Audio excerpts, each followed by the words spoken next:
ভালোবাসতে তো সবাই পারে, কিন্তু কয়জনই বা পারে তার প্রিয় মানুষটাকে হাসি খুশি রাখার জন্য।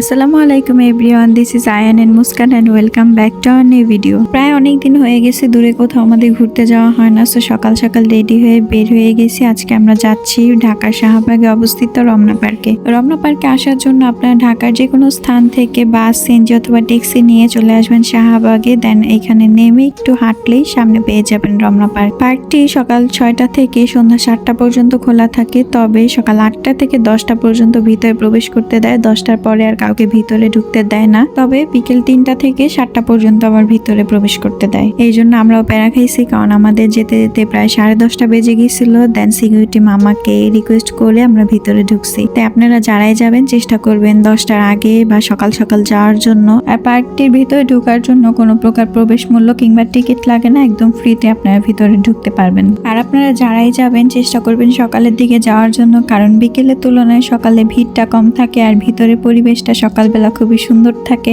আপনারা গেলে সুন্দর সুন্দর পিকচার্স প্লাস ভিডিও করতে পারবেন। পার্কের ভিতরে বেশিরভাগই ছিল কাপল আর ছিল ফ্রেন্ড সার্কেলের গ্রুপ। তারা বসে বসে আড্ডা দিচ্ছিল, সুন্দর সুন্দর পিকচার্স নিচ্ছিল। আমি ওকে বলতেছিলাম দেখো চারপাশে শুধু কাপল আর কাপল, আর ও আমাকে বলতেছে না আমি একদম পিওর সিঙ্গেল। এজন্য আমি ওকে একটু মাইর দিতেছিলাম। যারা একদম নিরিবিলি প্রাকৃতিক পরিবেশে কিছু সময় কাটাতে চান, আমি বলবো তাদের জন্য রমনা পার্কটা একদম বেস্ট জায়গা। আর রমনা পার্কের ভিতরে সব থেকে সুন্দর জায়গা হচ্ছে এই লেক পার্কটা। দেখেন লেকের পানিতে ছোট্ট একটা সাপের বাচ্চা চুপ করে বসে আছে, আর ওকে দেখে আমি ভাবতেছিলাম যে ওকে কিভাবে ডিস্টার্ব করা যায়। তারপর একটা লাঠি খুঁজিয়ে ওকে ডিস্টার্ব করতেছিলাম। আর আমার মিশনটাও সাকসেস হয়ে গেছে, মানে বদমাইশি আমার সব জায়গায় চলতে থাকে। আর এই পাশটাতে ছিল ছোট্ট একটা ফুলের বাগান, যেখানে গাঁদা ফুল আর বিভিন্ন রকমের ফুল ছিল, যেগুলোর নাম আমি সঠিক জানি না। আর এই যে এদিকে উনি তার ব্যক্তিগত ফুলকে ফুল পরিয়ে দিচ্ছে আর বলতেছিল যে আপনাকে সারা জীবন খুব যত্ন করে ফুলের মতো আগলে রাখবো। ব্যাস এইটুকু ভালোবাসি চেয়েছিলাম জীবনে, এমন একজন মানুষ হবে যে আমাকে ফুলের মতো যত্ন করে আগলে রাখবে।